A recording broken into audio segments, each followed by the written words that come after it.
Yo, it's your boy King Dom, aka Dominick King John Draper, and I'm here with allhiphop.com, and this is the Corner Store Conversations. We're here on 9th and Orange at Bull Bay Caribbean Restaurant, and man, we got a crazy interview for y'all today. Young Guru, Delaware's own, is gonna stop through, and y'all know who he is. He's the band from behind the boards for all of Jay-Z's albums, all his iconic work, everything from Rocafella to now, and we're gonna make this pop. Make sure y'all stay tuned.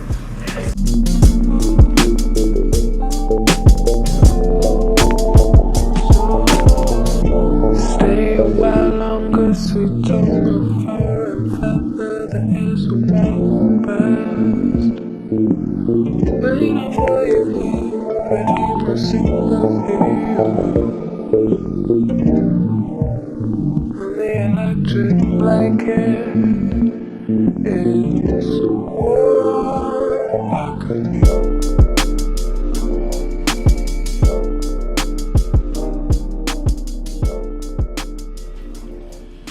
Y'all, it's your boy King Dom, aka Dominick Draper, and I'm here with the homie, the one and only Young Guru, man. Thank you for coming out here today, brother. Good to be home, man. Yeah, it's good to have you here, man. It's been a long time. I know we've been texting back and forth. Yeah, absolutely. But now I know why you was mad busy. Yeah, always. You're always busy, always moving. So, man, let's really just get into, like, you being Young Guru. Now, the Wall Street Journal called you one of the most influential people that you've never heard of. 2015 in rap, period, and one of the top engineers in rap. How did that feel? Just thinking, when you think of most influential people. Yeah, I don't really like all the titles and accolades and all that. I mean, that's just what I do. Like, so for them to put that in there, I thought it was dope. You know what I mean? But if it's an inspiration to the kids, if it's I like the sweater I had on because I had a Never So Dope sweatshirt on. So that's like a positive message I was trying to send out. But, you know, I just work, man. So many other people that have put in positive work. So it's like for them to say that, it's cool. But, you know, I never carry myself with a big head or nothing like that. So, you know, I appreciate it is the best way for me to put it. Now, I saw though, you said when you mentioned Never So Dope, that's like a kid from Atlanta, right? Yeah. I just thought the message was positive. You know what I mean? So many people, like, if that's your story, if that's really what you did and you changed your life or whatever, you know what I'm saying? More power to it. But people need that. Yeah, people need that message too. Like, I was always about the whatever. What's the hustle that I could do that's a legal hustle? So it don't matter what it was. Like from lifeguarding to, you know, newspapers to anything you could do that was legal. That's what I was about. So it was like, I'm proud to say that, and I think more than anything, the kids need that example. Now, you know, before we go any further, I just want to say, rest in peace, Combat Jack. Absolutely. I was listening to the interview you did with him, man. If you can just give a couple words on what Combat Jack meant to the whole hip hop world. So for me, this is very personal.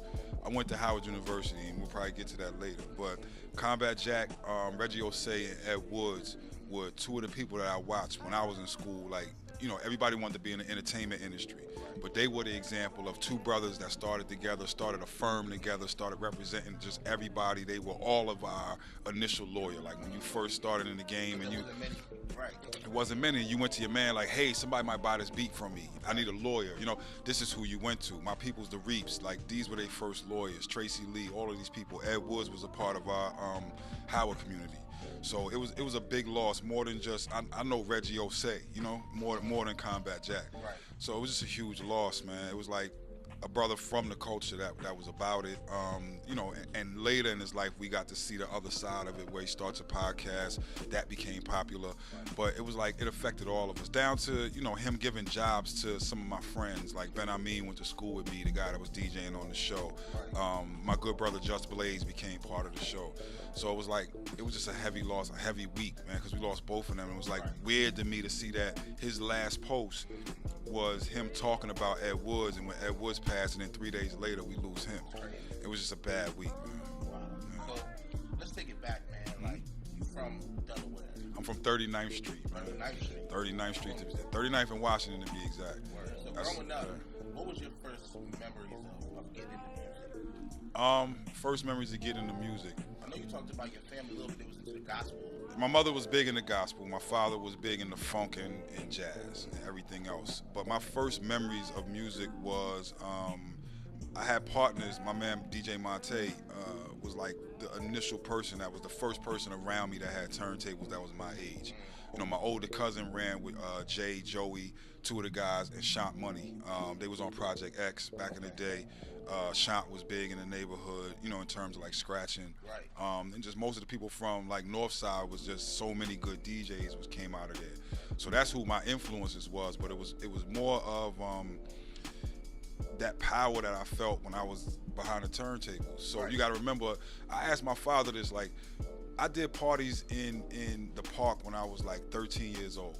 Which part? We used to do them down Prices. We used to do them in the middle of that little park area. When you get past Rations, they used to have a couple there. So what would happen is John Sheehy was the head of City Park and Rec back then. So that was my dad's best friend. So I basically asked him, could I be in part of the DJ crew of when they started doing that. What they did was, we had midnight basketball games back then. So you had the midnight basketball games over at West Center City, and then they'd pick a park, you know what I mean, around town that they would just have a party in. So they give us generators and all of that, and it was like, imagine being 13 and not having to figure out your social position. So I was always behind the rope. Since I was going out, I was behind the rope. You know what I mean? People would just ask me to do parties. I went to Hamby, and I remember how good it felt to have somebody walk up to me in the lunchroom and be like, yo, can you do my party? You know, like this was 12, 13 years old. Yeah, it was a whole crew of us. So me and Monte was like the people that would get together and say, hey, you got one amp, I got another amp. You got these speakers, I got these speakers. Let's put it all together. We would have turntables, and we'd just travel around. But that was my first sort of getting my feet wet with playing music and just being out and people recognizing me for being a DJ. And again, it was like, I didn't have to be a D-boy. I didn't have to, like, you know, I was the DJ and basketball playing dude. And that's all it was. And it was like, that was super important to me because I started figuring out how to play music for other people and not just the music that I liked or the music that my friends liked. It was like that power of putting on records. I know you talked about your cousin was one of the main people that kept you out of the streets. He was a real street cat, you know what I mean? He came down from New Jersey. Same classic story, getting in trouble in New Jersey. They send you to your family in Delaware. They call that going down south, right? From New Jersey. They think it's totally different. Man. Across the line. And he was just down here ripping and running, but he wouldn't let me get into nothing. You know, if I was in the park and they was doing something, he would just never let me get into nothing. Between that and then my mother taught special ed. So most of the like gangsters, most of the problem kids, most of the people that was running the city on the street, my mother taught them. Like, you know, Peebo was like my mother's student. So like walking around town, like Peebo had my back. That's Miss Keaton's son, leave him alone. You know, like that sort of thing. So it was more the cats in the street, like hanging out at Matson Run as a kid. All the people that was older at Matson Run took care of us. This is when your OGs like really took care of you. Right. So they knew you wasn't really built for that. Even if you was, they was trying to keep you away from it. Cause this was real gangsters. This wasn't the fake. This was before the like little hip hop twist got into and made being a gangster fake. Like this was. That's what's funny you said that because I think hip hop is a reflection of what's going on in the street. Right. It is. So like the 90s, 80s, you had people with messages that were talking about I'm selling dope, but I'm not glorifying dope. Right. It kind of flips. And you had a separation or a difference where it was like the dope boys was the dope boys and the hip hop was the entertainment. And then at certain points it sort of meshed. Right. You know what I mean? Because the dope boys wanted to be rappers and the rappers wanted to be dope boys. And they had the money to be rappers. Yeah, exactly. Right. Or at least give the appearance of it. Yeah. Right. Now, it's funny you mentioned your mom being a special education teacher. You got a lot of teaching in your blood too. Yeah, absolutely. That's where I get it from. I heard you. Is it true that you got your name from teaching classes? At People's Settlement. Back in the day, I was doing this little program at People's Settlement. I had really got in trouble for stealing some Tommy Hilfigers out of the mall, right? And that's how it started. Was at Concord Mall. It was either Concord or Christiana. I'm trying to remember which one. But they had the Tommies right next to the door in Strawbridge and Clover. Okay. So I was just trying, try my luck or whatever, and I got caught. So then I went in. The judge was like, "Don't you play basketball, Salesian?" Like he knew me. So he just let me off or whatever, but I had to do community service. So then my community service was at People's Settlement. Right. And that's where I started like teaching down there because it's just always in my blood. All the women in my family are teachers. Like this is what my mom does. Okay. So that's always been part of so how old were you? Who gave you the name Young Guru? When I was there, I was teaching about like African griots and gurus and things of that nature. How old were you doing that? I was like 14 when I was doing that. Yeah, like 4. But we was teaching younger kids. So it was like I always I was the kid that I didn't really care what nobody thought about me. Like, to me back then, it was hot to have knowledge of self and to build with the gods. And like, I was the guy that was on Market Street when we was walking down Market Street. Like, I have a 40 in my hand, but I also have a book. And I wasn't ashamed of that. You know what I mean? I would be outside with my friends reading. I'd be in front of GMP waiting for my steak reading. Like, that was just what I did. And it was a thing back then to, if you knew something, this was the emergence of us walking around with African medallions and just getting into your history. You was woke before everybody was cool to put stay woke. Yeah, it was, you know, that stay woke thing is you know, you got, it is what it is. I don't really like that word woke, but it was just like, I come from that. I come from a family of people that read, and my aunt was just huge into like empowerment and just knowledge of self. And then the images that you would see around my house wasn't just the averages, you know, the average like Martin Luther King, Malcolm X. Like, my mother would have everybody hanging on the wall. Absolutely, just people that was influential. Whoever it was. You think that's what's missing now? Like, because It definitely you look at is. hip hop now, man, you just got, when you have that mixed with the internet, how quick everything is. Do you think so many rappers now just like don't have knowledge of self? Because that's like one of the 5 pillars that people miss. It is to a degree, but you gotta remember the gods was popping back then. You know, Islamic Hebrews had a spot right there on Market.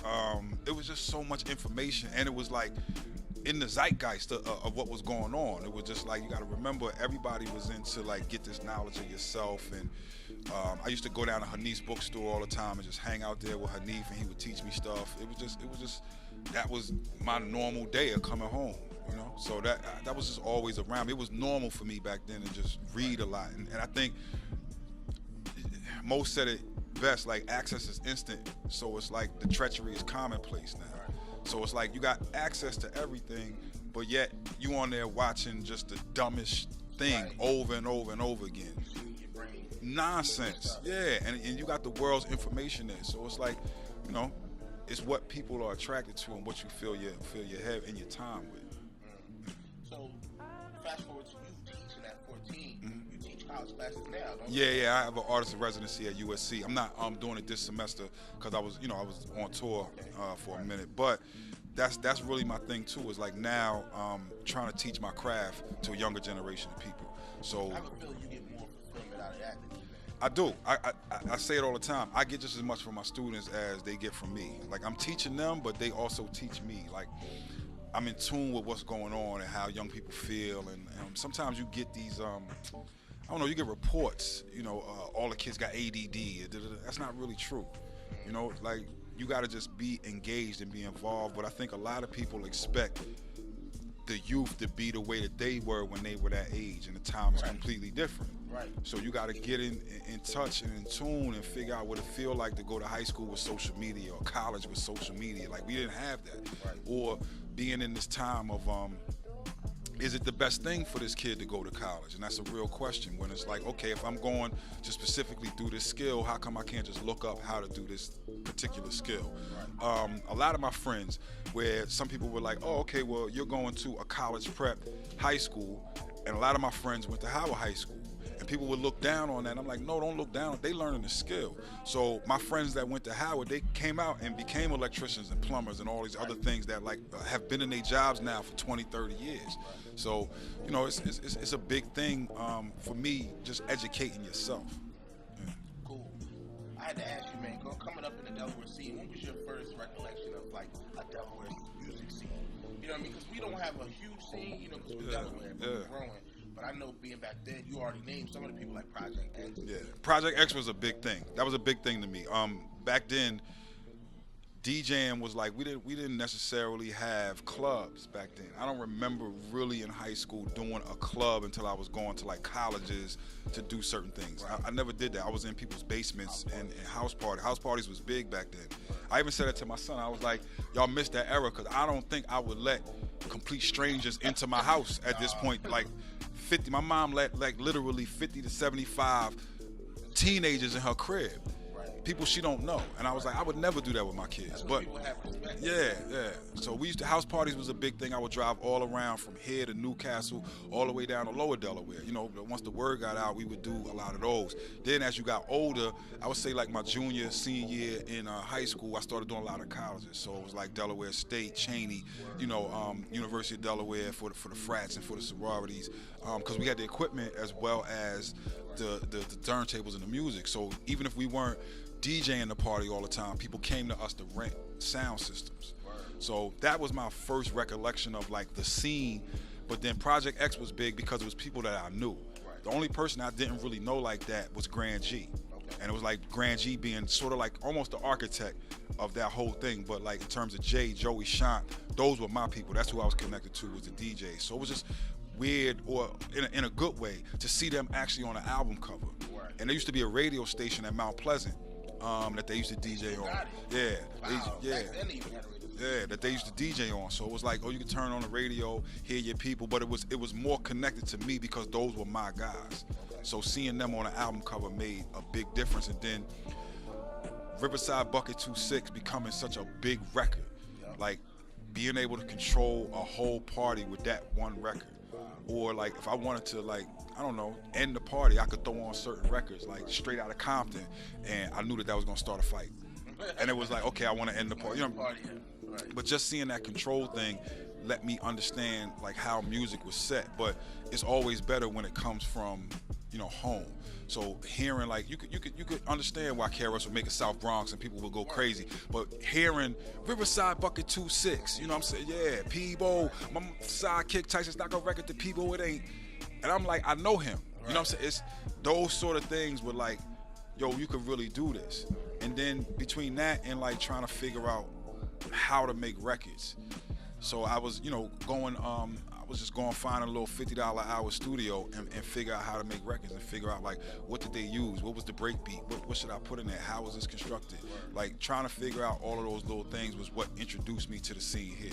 Do you think that you being a DJ was instrumental in you being a good engineer? Absolutely, it's the foundation. It's the learning sonics, learning what make people move. Learning how to, if I put on a record and I see people stop dancing or sort of move towards the, you know, start talking or whatever, it's like, okay, I missed with that one, what's the next one? So I learned how to stay like 2 or 3 records ahead in my head of when I'm doing the party. So then when I'm engineering records, Chucky Thompson told me this one day. He was like, I want to sit you with these people so that you can get this technical aspect of what they do. Because once you get the technical part, you have something that they can't get, which is that you were born in this, you grew up in this, and sonically you understand where the music's supposed to be. So DJing is the thing that took me to understanding the way that hip hop's supposed to sound. So it allowed me to put my own like sort of spin on the way I thought records should sound. Right. Speaking of Chucky Thompson, we'll be right back. We're gonna talk about Chucky Thompson, how you got started in engineering. Absolutely. Corner Store Conversations, King Dom, Young Guru.